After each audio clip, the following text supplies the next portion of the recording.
I am a veterinarian specializing in spaying and neutering. Over the past 5 years of working, I have sterilized more than 1,000 eggs of dogs and cats. But damn, I think I can hear their hearts. While I was preparing to anesthetize a cat, I suddenly heard it make a loud ah sound. He just got a girlfriend. Damn it, stop taking the medicine right now. I'm going to turn into a cat eunuch. I stopped moving, thinking I had misheard. It seems that the cat also discovered that I could hear. It responds quickly. Hey, just let me go. I'll introduce you to a handsome guy with 6 packs. My poop cleaner is not only handsome but also has big eggs. I have never seen one that big. I saw everything when he went to take a bath. I glanced over at the man holding the cat. Is this guy really that big? I am a veterinarian. The name Dr. Kwong is like a curse to cats and dogs. Just hearing it is enough to make their fur stand on end and they run away like the wind. In 5 years of practice, I have seen countless eggs leave the bodies of those innocent animals. They were both afraid and hateful. Perhaps if there was a guardian angel, I would be the greatest villain in their legends. But animals are simple. A few caresses, a box of fragrant pâté and water is enough to soften their hearts, like the silver-gray British short-hair cat looking at me with those icy eyes. It had been growling and hissing, but only when I picked up the anesthetic needle did it suddenly stop. Doctor, please spare my life. I can introduce you to a very handsome guy. The guy who cleans my poop is handsome and also has a big belly. My cat does not lie. I do not care. Not because of the ridiculous language, but because I heard every single word clearly. Second time. I looked around. The assistant was stunned. Dr. Kwong, what's wrong? I made up an excuse. This cat seems to be in heat. It's best to wait a few more days before spaying. So I carried it out of the operating room. It rubbed its face against my hand, full of gratitude. Thank you so much. My eggs are still there. I smiled softly and stroked its head. But remember, don't be boring anymore. Next time, I'm not sure if I can save it. Outside the waiting room, its owner, a young man, was sitting with his head down playing with his phone. I had noticed him since he entered. He was nearly 2 meters tall, with a sturdy figure, an angular face, and delicate features. He was the type of person who made my heart beat faster just by looking at him once. I said softly, "Hello, your cat can't have surgery for the time being." The man looked up, his eyes sparkling behind his long eyelashes. He immediately stood up to greet the cat, his attitude both polite and gentle. I continued, "The ideal time to sterilize it was 2 to 3 days after it went into heat." He nodded slightly, "Then I'll come back later." When he turned to leave, I heard the gray cat cooing in my head. It seemed like I really had to run away from home. I couldn't leave my certificate to this person. That night, I took the initiative to text him, telling him to lock the door carefully because the cat might find a way to escape. At 1 a.m., he called me. His voice was tense, even a little desperate. "Doctor, I just had a terrible dream. My cat, it cut me off, cutting off my descendants." I burst out laughing. On the other end of the line, he said seriously, "For the time being, I will not sterilize it anymore." A week passed. I accepted the strange truth. I can hear the animals' hearts. From morning to night, in the veterinary hospital, I was surrounded by the moans, groans, and groans of cats and dogs. Some even call me the goddess of testimony. There were times when I doubted my conscience, but reason always prevailed. It's rut season. The hospital is always full. I had just finished a surgery in the middle of the night and had not yet taken off my gloves when the hospital door opened. A tabby cat ran in, followed by a pack of wild cats. It jumped at my feet, using its dirty little feet to scratch my pants, its eyes urgent. "Magic cat, save my brother, he's dying." The whole crowd behind also said in unison, "Save it, save it." I sat down in confusion and asked softly, "What happened to him? Did he eat a sausage on the street? Now he's foaming at the mouth and is about to die." Hearing that, I immediately prepared the medicine, picked up the tabby cat and put it in the basket of the tram. "Big brother cat, show me the way. The electric car is slow and the battery is weak." While the kittens ran behind me like an organized army. As I was cursing the car battery, a car stopped and rolled down its window. "Dr. Kwong." I turned around and saw the handsome guy from last time. I said nothing more, immediately opened the car door and climbed into the passenger seat. "Explain, take me first." I said nothing more, immediately opened the car door and climbed into the passenger seat. "Explain, wait for me to go first. He drives like a fool." 3 red lights. I turned a blind eye. When I got to the apartment complex, I found I didn't have a card. Before I could despair, he stepped forward. "This is my house." I didn't have time to be surprised, just exclaimed, "Perfect. Thanks to your help, I found the poisoned cat and saved it in time." After everything was settled, he sat down next to me, breathing a sigh of relief. "She saved a life. The 3 red lights I ran were worth it." I smiled and replied softly, "You saved me too." I hesitated a bit and then asked, "Is your cat being well behaved lately? It hasn't peed anywhere anymore." He nodded. "I guess he has a girlfriend." "Yes, that's right. How do you know?" I laughed. "Cats Cats are like their owners. But its owner, he was silent. A moment later I asked his name. He immediately glanced down at himself and said warily, "I don't need to be sterilized." I was both laughing and crying. The cat next to him quickly spoke up. "His name is Luke and 26 years old. Cat name Benga." I nodded. "I remember. Your name is on file." Luke Canoe breathed a sigh of relief but then quickly changed to something else. "Don't mention the nightmare again." White cat. The victim had just recovered from his illness and was about to reach the door when the cat punched him in the head. "This is to teach you not to eat bad food anymore. I have to stand up and lecture each of you one by one." White cats have different colored eyes, which seems to be genetic. I decided to take it home and take care of it for a few days. Luke can offered to take me home. I politely refused and still got in the car. The whole litter of kittens followed the tabby cat into the car, as if in an organized manner. The big cat meowed and the whole car fell silent. "So smart," Lukekin said. Knowing he was dirty, he went into the luggage compartment himself. I looked at the cats sitting neatly, and my heart calmed down strangely. Arriving home, the white cat took silent revenge by dumping a poop on Lukekin. I was stunned, and he was petrified. I was wiping him when I accidentally discovered that snake's shape. My fingers touched my abs through my shirt. I gently rubbed myself. I told him to take a shower before going home, but he refused and took off his shirt and threw it away. I looked at it blankly. A drop of saliva fell on the white cat's head. I sighed. "Xiaobai, my big brother's brother said your boss is very big. I wonder if it's true." The cat raised its head and looked understanding, then jumped up and grabbed onto Lukekin's belt. Floating in mid-air, it turned its head to look at me. Look closely at the next 2 seconds.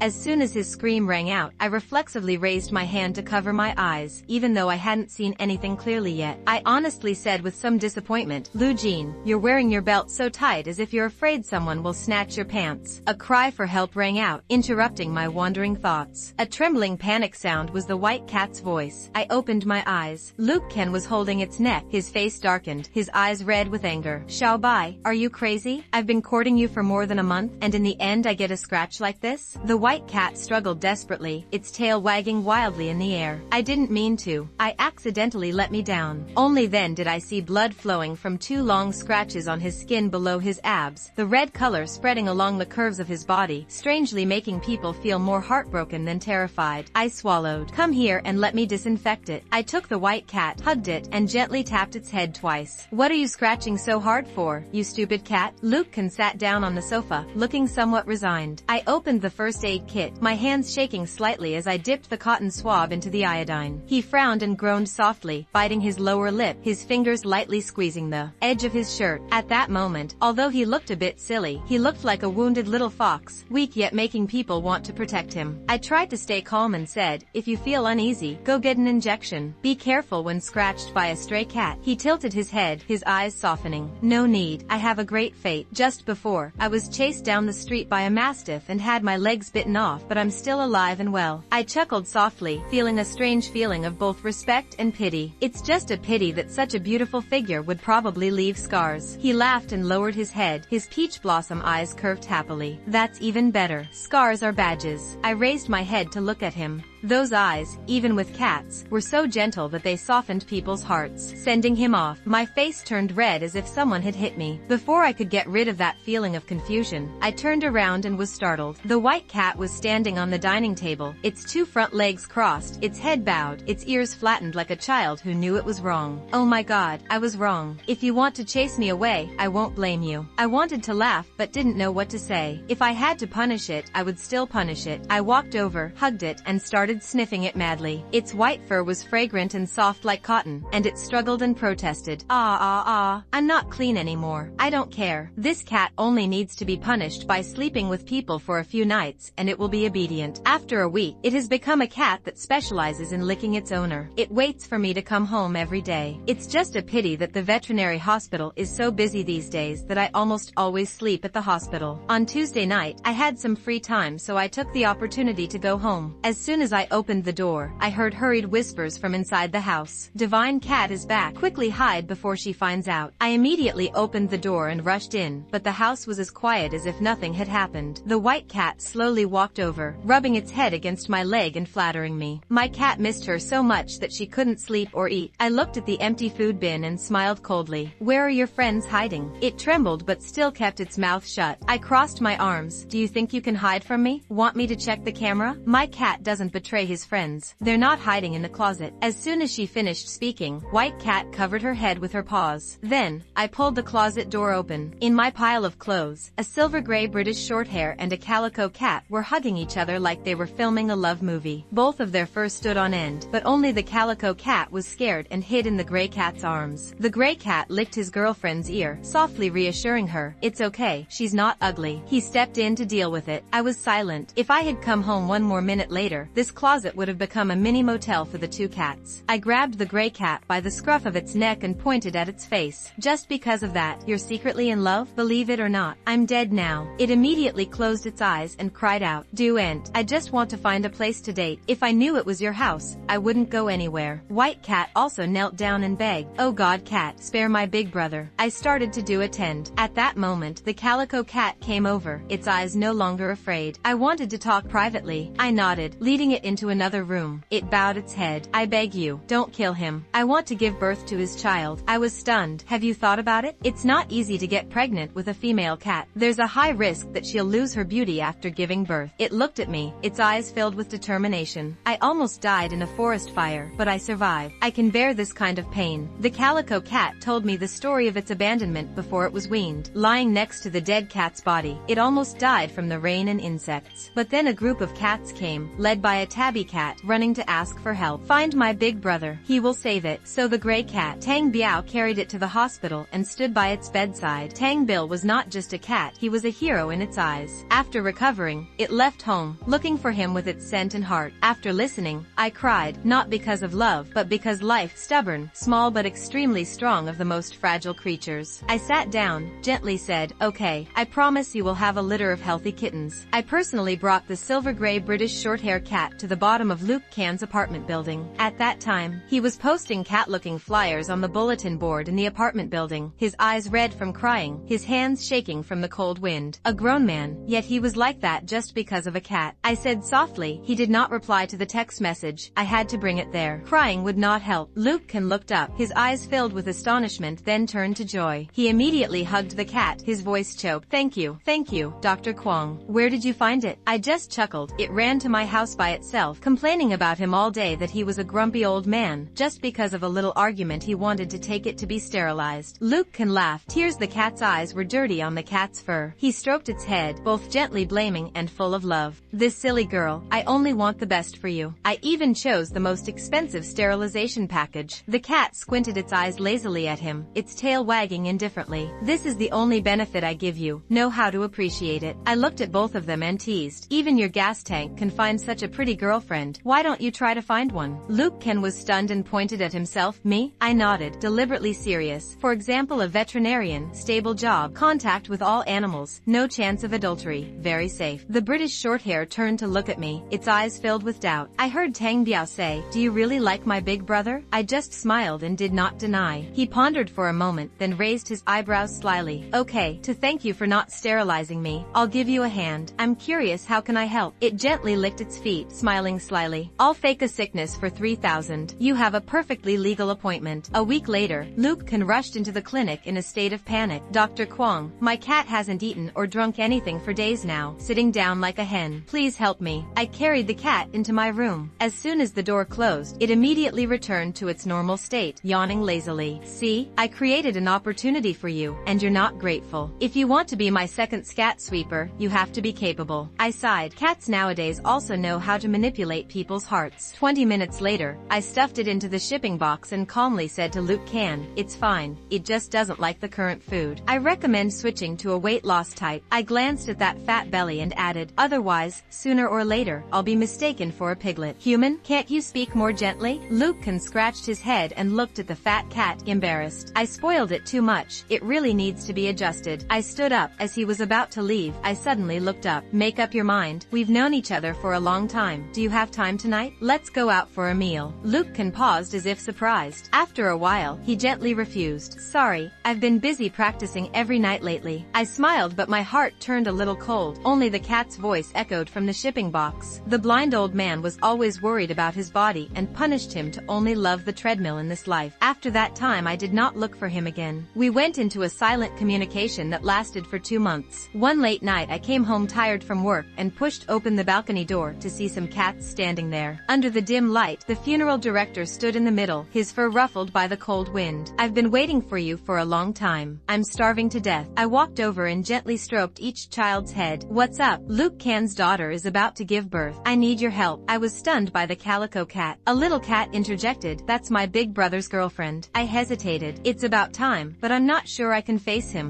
so I just give advice. If anything unusual, immediately notify me or take to the hospital." Tang Biao looked at me, his eyes unusually serious. "You are the person I trust the most. If you don't go, I won't be at ease. I will change money for you. You humans love money, right?" I laughed. "If you do that, you will be arrested." The cat robbed the bank. Tang Biao tilted his head, his voice low and strangely determined. "If it takes a soft heart to soften, I'm willing to do anything. For that little cat and for my own heart, I decided to take another risk. I texted you in the middle of the night. Your son is a pregnant girl, and you, the father, don't know anything?" Less than 5 minutes later, my phone received a series of photos. Delivery room, mattress, heating pad, delivery tools, everything. "Need my help?" The kitten showed signs of being unwell. "If possible, please come and see." I jumped out of my chair without thinking. "I'm free, very free." On the other side of the screen, he hesitated for a long time. "It's late, I'll pick you up." I put on my thick jacket and held up my electric car keys. "No need. I have an army of cats to protect me. I can go anywhere with peace of mind." It was just dawn when I arrived at Luke Can's house. He opened the door, wearing only a tank top, looking like a young father about to give birth in place of his wife. His eyes were dark from lack of sleep. He gestured for me to follow him into the bedroom. I followed behind holding the medical box. Long was also excited, as if waiting for the moment to welcome a miracle. Right in front of the door, the silver-gray British cat rushed over like an arrow, his eyes filled with unconcealed worry. "Human," she finally came. "My wife has been uncomfortable all night. Do you think she is about to give birth?" I sat down and gently stroked the calico cat lying in the nest. It looked at me, breathing heavily but its eyes full of trust. "Don't worry, I'm here. I promised you and the babies would be fine." The cat licked the back of my hand lightly, like a handshake of solidarity between comrades. Time passed slowly. 1 hour, then 2 hours, still no clear signs of labor, just the mother cat busily licking her fur as if to ease the approaching pain. I started walking because I was tired and sat down on the edge of the nest. Luke Can yawned. The silver-gray cat walked back and forth anxiously, finally burying its head in my hand. "You go to sleep, I'll stay and look after my wife." I laughed. "It's nice to have such a kind cat, Dad." "Yeah, if anything strange, call me." I was about to step onto the sofa when suddenly a weak whisper came from behind me. "Don't go. I can't take it anymore. I'll be right back." The sanitary pad was soaked with pale yellow fluid, and the spasms began to appear. I put on gloves, bent down, and gently rubbed my hands in the direction of the spasm. "It hurts so much. It hurts so much that I can't bear it." I squeeze my heart, comforting it with all the tenderness I have. "It's okay. You did great. I'm here." Luke Can stood to the side, his eyes filled with surprise and a bit of doubt. Perhaps he thought I was monologuing to my cat a little too much. 10 minutes later, a little creature poked its head out. The first kitten's cry rang out like the first note of a dawn symphony. Then the second child, the third child, and so life was born one after another. Luke Can Hai was about to open the champagne, not knowing whether to celebrate or because he was too nervous. But when the fourth child was born, it was strangely quiet and did not cry. I said in a choked voice. Luke Can frowned. "Sometimes it is mute." I said nothing, just quietly raised my hand and punched him lightly on the shoulder. "Stupid guy choked on amniotic fluid, need emergency care." I immediately picked up the kitten, sucked out the amniotic fluid, massaged its chest, and performed CPR as if by instinct. But my hands were shaking, my throat was tight. I promised the mother cat, I promised the whole army of cats, no one is allowed to leave today. The room was silent, every pair of eyes anxiously followed me, as if the whole room was holding its breath with me, until a tiny meow rang out, weak and full of effort. I breathed a sigh of relief, tears welling up. Dawn has just broken. Mother and child Luke Can, like a gentleman, invited me to dinner to thank me. I pretended I had a nail appointment tonight, so shy he was a little stunned, perhaps truly sad. I walked out of the room, but before I could go far, a mischievous laugh rang out from under my feet. "Let me help you one more time." Foot caught on a toy. I slipped,